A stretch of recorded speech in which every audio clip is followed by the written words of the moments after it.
जय माता दी। प्रेम से बोलिए संतोषी माता की जय।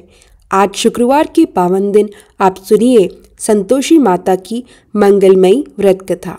एक समय की बात है, एक बुढ़िया थी, उसके 7 बेटे थे। 6 बेटे बहुत मेहनती और कमाने वाले, पर 7वां बेटा एकदम भोला, सरल, मन का सच्चा, लेकिन थोड़ा निकम्मा भी था। बुढ़िया माँ रोज की तरह सबसे पहले उन्हीं 6 बेटों की रसोई बनाती, उन्हें प्रेम से भोजन कराती और फिर उनके खाने से जो कुछ बचा खुचा, जो जूठन बचती, वह 7वें बेटे को दे देती। पर वह 7वां बेटा बड़ा भोला था। वह समझ ही नहीं पाता कि उसके साथ क्या हो रहा है। उसे लगता मेरी माँ मुझसे सबसे ज्यादा प्रेम करती है। एक दिन वह अपनी पत्नी यानी बहू से बोला, देखो मेरी माँ मुझे कितना प्यार करती है। बहू हंस पड़ी और बोली, क्यों प्यार नहीं करेगी, सबका जूठा बचा हुआ तुम्हें ही तो खिलाती है। वह सुनकर चौंक गया। ऐसा भी हो सकता है क्या? मुझे तो विश्वास ही नहीं होता। जब तक आंखों से ना देख लूं मानूंगा नहीं। बहू मुस्कुराकर बोली, ठीक है, जब देख लोगे तब मानोगे। कुछ दिन बीते, फिर एक बड़ा त्योहार आया। घर में 7 प्रकार के स्वादिष्ट भोजन बने और साथ में चूरमा के लड्डू भी बने।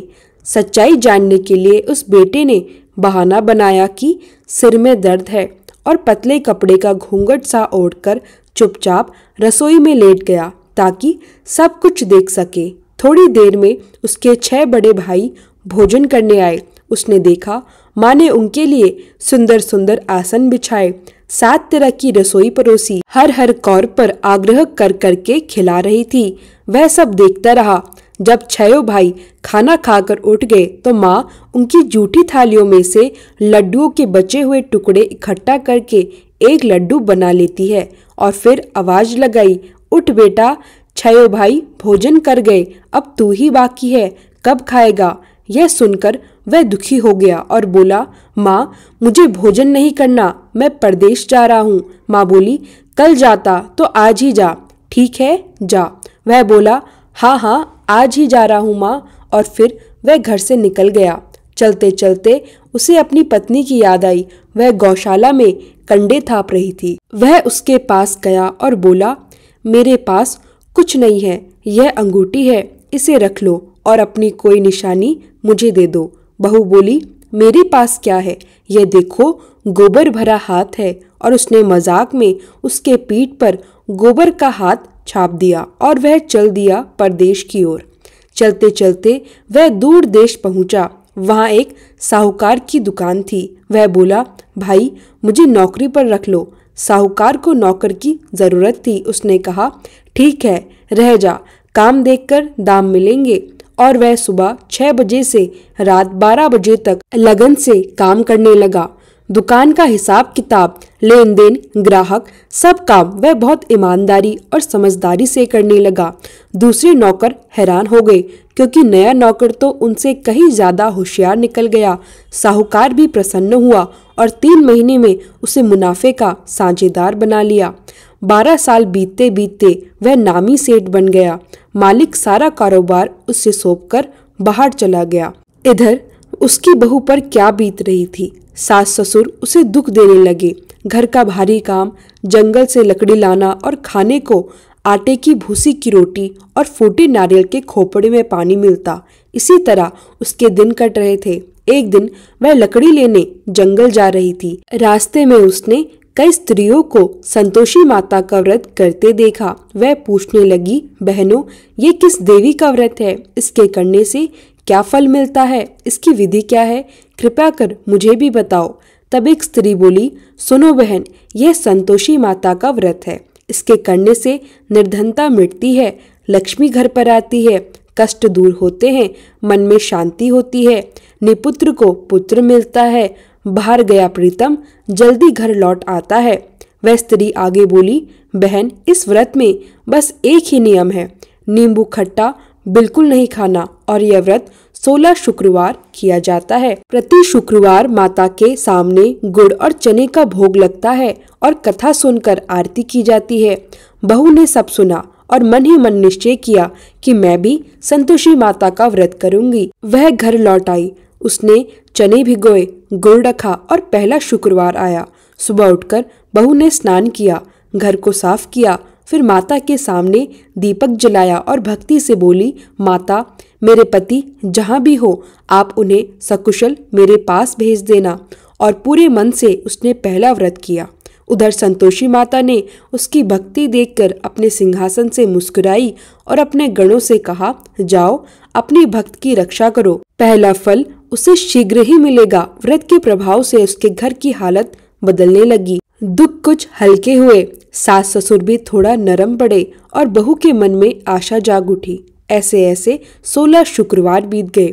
अब आया 16वां शुक्रवार, जो सबसे प्रभावशाली माना जाता है। उस दिन बहू ने बहुत श्रद्धा से व्रत किया, गुड़ चने का भोग लगाया, कथा सुनी और माता से प्रार्थना की, हे संतोषी माता, बस एक कृपा कर दो, मेरे पति परदेश से लौट आए। माता ने उसकी भक्ति स्वीकार की।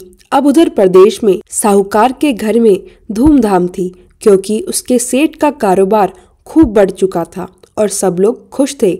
ऐसे ही एक दिन साहूकार के मन में आया, क्यों न अपने सबसे ईमानदार नौकर, जो अब मेरा साझेदार है, उसे उसके घर भिजवाऊं, उसे छुट्टी दे दूं।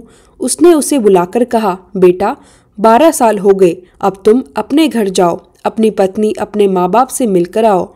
और जाते समय उसे बहुत सारा धन, सोना चांदी, जेवर, वस्त्र, अनाज सब कुछ दे दिया, एक पूरा बैलगाड़ी भरकर। वह अत्यंत भावुक हो गया, मालिक को प्रणाम किया और बोला, आपने जो दिया है उसका बदला मैं कभी नहीं चुका सकता। फिर घोड़ा गाड़ी पर बैठकर वह अपने गांव की ओर चल पड़ा। उधर बहू का मन धक धक कर रहा था। उसे ऐसा लग रहा था कि जैसे आज कुछ शुभ होने वाला है। माता संतोषी की कृपा से उसका पति गांव के पास पहुंच चुका था। गांव के लोगों ने उसे आते देखा और खुश होकर बोले, अरे यह तो बुढ़िया का 7वां बेटा है, देखो कैसे माल असबाब से लदा रहा है। और सारी खबर पलक झपकते ही पूरे गांव में फैल गई। उधर उसके घर में सास ससुर बैठे थे, बहू काम कर रही थी। एक पड़ोसन दौड़ती हुई आई और बोली, अरे बहू, तेरा पति आ गया। यह सुनते ही बहू की आंखों में आंसू भर गए। वह भाव से भर उठी, माता संतोषी, आपने मेरी विनती सुन ली।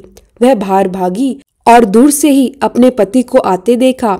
साफ सुथरा, सुंदर, धन से भरी गाड़ी के साथ उसकी आंखें छलक पड़ी। उधर उसका पति भी उसे देखकर भावुक हो गया। दोनों मिल गए और घर में जैसे खुशियों का सागर उमड़ आया। सास को यह सब अच्छा नहीं लगा। बहू की भक्ति, उसके पति की संपन्नता सब देखकर सास के मन में ईर्ष्या आ गई।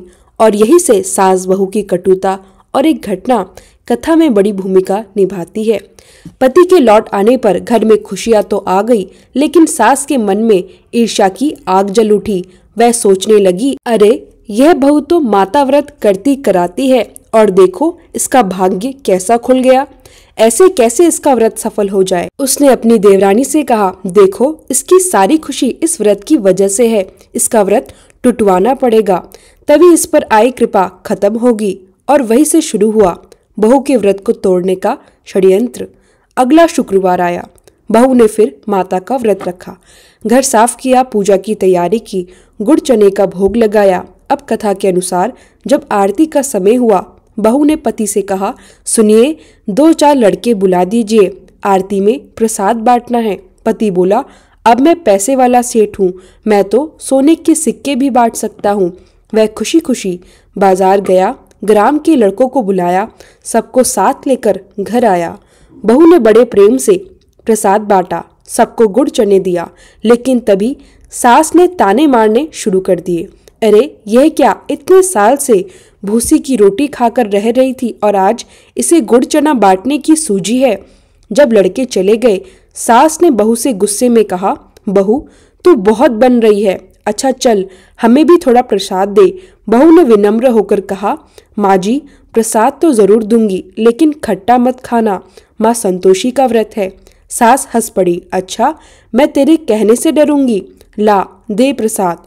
बहू ने प्रसाद दे दिया, पर सास ने भीतर जाकर नींबू काटा और प्रसाद पर निचोड़कर खट्टा खा लिया।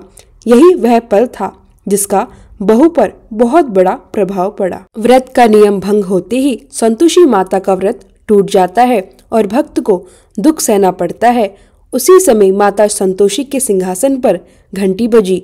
माता जान गई कि उनकी भक्त के व्रत में खलल डाला गया है। बहू को तो पता भी नहीं चला, पर उसी समय पति पर फिर से विपत्ता आ पड़ी। कुछ ही दिनों में उसके व्यापार में घाटा होना शुरू हो गया। उसकी बैलगाड़ियां लौट गई, धन कम होने लगा। फिर एक दिन उसके साथ एक बड़ा धोखा हुआ और वह झूठे मुकदमे में फंस गया। राजा के सैनिक आए और उसे पकड़कर बंदी बना लिया। उधर घर में बहू को इसकी खबर नहीं थी। वह रोज की तरह व्रत करती रही, पर घर में स्थिति फिर से खराब होने लगी। कलेश, भूख, गरीबी, भुखमरी, सब कष्ट लौट आए और एक दिन सास ने गुस्से में कहा, अरे बहू, तूने हमारे घर का सत्यानाश कर दिया। तेरे व्रत ने हमें बर्बाद कर दिया है। बहू रोते रोते माता के मंदिर गई और बोली, माता, मैंने तो आपकी पूजा पूरी श्रद्धा से की, फिर ऐसा क्यों हुआ? कहाँ चूक हो गई मुझसे?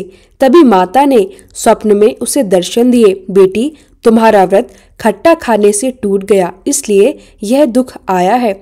बहू रो पड़ी, माता, मैंने तो किसी को खट्टा नहीं दिया। माता बोली, तुम्हारी सास ने प्रसाद पर नींबू निचोड़कर खा लिया।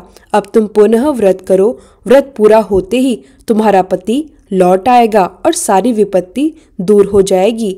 यह सपना देखकर बहू उठ बैठी। उसके मन में फिर से आशा भर आई और बहू ने माता से वचन लिया, माता, अब मैं अपना व्रत दोबारा शुरू करूंगी और फिर इस बार कोई नियम नहीं टूटेगा। स्वप्न में माता के दर्शन पाकर बहू का मन फिर से मजबूत हो गया। उसने उसी क्षण निश्चय किया, मैं माता का व्रत पुनः शुरू करूंगी और इस बार नियमों का पूरा ध्यान रखूंगी। अगला शुक्रवार आया। बहू ने फिर श्रद्धा से व्रत रखा, घर साफ किया, गुड़ चने की थाली सजाई, माता के सामने दीपक जलाया, कथा सुनी और आरती भी की। वह हर शुक्रवार माता से यही प्रार्थना करती, हे संतोषी माता, मेरे पति जहाँ भी हों उनकी रक्षा करना, उन्हें सही समय पर मेरे पास भेज देना। उधर उसका पति राजा की जेल में बंद था, झूठे मुकदमे में फंसाया गया था। सारे हाल उसके विपरीत चल रहे थे, लेकिन बहू की भक्ति और व्रत की शक्ति से धीरे धीरे परिस्थिति बदलने लगी। अगले शुक्रवार बहू ने दूसरा व्रत किया। घर में थोड़ी रौनक आई, कुछ काम मिलने लगा। सास ससुर के मन का कठोरपन भी थोड़ा कम हुआ। तीसरा शुक्रवार आया। बहू ने पूरे मन से व्रत किया। अब माता की कृपा धीरे धीरे घर पर उतरने लगी। उधर जेल में पति के साथ एक अद्भुत घटना हुई। एक रात वह सो रहा था, तभी उसे स्वप्न में संतोषी माता दिखाई दी। माता बोली, बेटा, तुम्हारी पत्नी मेरी भक्त है, उसकी भक्ति निष्फल नहीं जाएगी। सत्य प्रकट होगा और तुम शीघ्र ही बंधन मुक्त होकर अपने घर लौटोगे। वह सपन देखकर उठ बैठा, मन में आशा की किरण जाग गई। कुछ दिनों बाद राजा के दरबार में अचानक वह व्यापारी आया जिसने उस पर झूठा आरोप लगाया था। राजा ने उसे पकड़कर पूछा, सच बताओ, क्या मामला है? भय से व्यापारी कांप उठा और सब सच उगल गया। महाराज, मेरे लालच ने मुझे अंधा कर दिया। यह युवक निर्दोष है, यह बहुत ईमानदार है, गलती मेरी ही थी। राजा क्रोधित हुआ और तुरंत आदेश दिया, इस युवक को सम्मान के साथ मुक्त करो। उधर बहू ने अपना 16वां शुक्रवार पूरा कर लिया। वह माता के मंदिर गई और बोली, माता, अब तो मेरे प्रीतम को वापस भेज दीजिए। और उसी समय पति को जेल से रिहा कर दिया गया। वह सीधे अपने गांव की ओर चल पड़ा। गांव के बाहर पहुंचते ही लोग उसे पहचान कर दौड़ पड़े। अरे देखो देखो, बुढ़िया का 7वां बेटा वापस आ गया। इस बार तो लगता है माता की कृपा उस पर बरस रही है। उधर घर में बहू लकड़ी लेने जंगल जाने वाली थी। एक पड़ोसन दौड़ती हुई आई, अरे बहू, तेरा पति आ गया। यह सुनते ही बहू के पैरों तले जमीन खिसक गई, आंखों में आंसू उमड़ पड़े। हे माता संतोषी, आपने मेरी पुकार सुन ली। वह घर के बाहर भागी और जैसे ही उसने अपने पति को आते देखा, उसके कदम थम गए, आंसू बह निकले। पति भी उसे देखकर भावुक हो गया। दोनों एक दूसरे के पास आए और वर्षों का दर्द एक ही पल में पिघल गया। घर में फिर खुशियां लौट आई। पति के लौट आने के बाद बहू के जीवन में खुशियां लौट आई थी, पर माता संतोषी का चमत्कार अभी भी पूरा नहीं हुआ था। बहू ने सोचा, अब मैं माता की पूर्ण पूजा करूंगी और बड़ा मंगल उत्सव करूंगी। इसलिए उसने पति से कहा, सुनिए, कुछ लड़कों को बुला दीजिए, आज माता का उत्सव है, प्रसाद बांटना है। पति ने खुशी खुशी कहा, अरे मैं तो आज सोने चांदी के सिक्के भी बांट दूंगा, और वह गांव के बच्चों को बुला लाया। बहू ने प्रेम से गुड़ और चने का भोग लगाया, कथा सुनाई, आरती की और फिर लड़कों को प्रसाद बांटा। पर कथा के अनुसार सास और देवरानी फिर से ईर्ष्या में जल उठी। देवरानी सास से बोली, माँ, यह बहू तो रोज रोज पूजा कर रही है, लगता है इसका भाग्य फिर से चमक जाएगा। सास ने क्रोध में कहा, चल इस बार इसका व्रत पूरी तरह तोड़ देती हूँ। उत्सव के बाद सास ने बहू से कहा, बहू यह क्या, आज हमें भी प्रसाद देना। बहू बोली, माँ जी अवश्य दूंगी, बस खट्टा मत खाना, संतोषी माता का व्रत है। सास बोली, अरे हम तेरा कहाँ मानने वाले हैं क्या, ला दे। बहू ने प्रसाद दे दिया, पर सास और देवरानी भीतर गई और फिर वही गलती दोहराई। नींबू काटकर प्रसाद पर निचोड़ दिया और खट्टा खा लिया। क्षण भर में माता के सिंहासन पर घंटी जोर से बजी। माता समझ गई, फिर से मेरी भक्त को कष्ट दिया गया है। लेकिन इस बार माता चुप नहीं रही। उसी रात बहू के घर पर अद्भुत चमत्कार हुआ। बहू सो रही थी, तभी उसे लगा जैसे पूरा आंगन प्रकाश से भर गया है। उसने आंखें खोली, सामने संतोषी माता प्रकट थी। सुनहरी आभा, तेजस्वी स्वरूप, हाथ में त्रिशूल और मुख पर संतोष की मुस्कान। बहू घबराकर उठी। माता बोली, बेटी मत डरना, मैं तुम्हारी भक्ति से प्रसन्न हूँ, पर तुम्हारी सास और देवरानी बार बार तुम्हारा व्रत तोड़ती हैं। अब मैं स्वयं उन्हें शिक्षा दूंगी। इतना कहकर माता ने अपना त्रिशूल उठाया और घर में गूंज उठी एक दिव्य आवाज, जिसने मेरी भक्त को कष्ट दिया है उसे अपने कर्मों का फल मिलेगा। अचानक घर में चारों ओर प्रकाश फैल गया। सास और देवरानी डर के मारे कांपने लगी। उन्होंने माता से क्षमा मांगी। हे माता, हमसे भूल हो गई, हम ना समझ हैं, कृपया कर हमें क्षमा करे। माता ने कहा, क्षमा मांगने से ही पाप कटते हैं, अब से मेरी भक्त को कभी कष्ट मत देना। इतना कहकर संतोषी माता अदृश्य हो गई। उस दिन के बाद सास बहू का संबंध बदल गया। सास का हृदय नरम हो गया, बहू को प्रेम मिलने लगा। घर में शांति और सुख लौट आए और माता की कृपा से बहू को संतान प्राप्ति का वरदान भी मिला। गांव में यह चमत्कार दूर दूर तक फैल गया। सब कहने लगे, संतोषी माता की महिमा अपरंपार है। बहू और उसका पति सुख से रहने लगे और जीवन भर माता का व्रत करते रहे। तो प्रेम से बोलिए, संतोषी माता की जय। अब सुनिए संतोषी माता की आरती। ओम जय संतोषी माता, मैया जय संतोषी माता, अपने सेवक जन की सुख संपत्ति दाता। ओम जय संतोषी माता, सुंदर चीर सुनहरी माँ धारण कीनो, हीरा पन्ना दम के तन श्रृंगार लीनो। ओम जय संतोषी माता, गेरू लाल छटा छवि बदन कमल सोहे, मंद हसत करुणामय त्रिभुवन जन मोहे। ओम जय संतोषी माता, स्वर्ण सिंहासन बैठी चवर दूरे प्यारे, धूप दीप मधुमेवा भोज धरे न्यारे। ओम जय संतोषी माता, गुड़ अरु चना परम प्रिय तामे संतोष कियो, संतोषी कहलाई भक्तन वैभव दियो। ओम जय संतोषी माता। शुक्रवार प्रिय मानत आज दिवस सोही, भक्त मंडली छाई कथा सुनत मोही। ओम जय संतोषी माता। मंदिर जगमग ज्योति मंगल ध्वनि छाई, विनय करे हम सेवक चरणन सिर नाई। ओम जय संतोषी माता। भक्ति भावमय पूजा अंग कृत कीजे, जो मन बसे हमारे इच्छित फल दीजे। ओम जय संतोषी माता। दुख दारिद्र्य रोगी संकट मुक्त किए, बहुधन ध्यान भरे घर सुख सौभाग्य दिए। ओम जय संतोषी माता।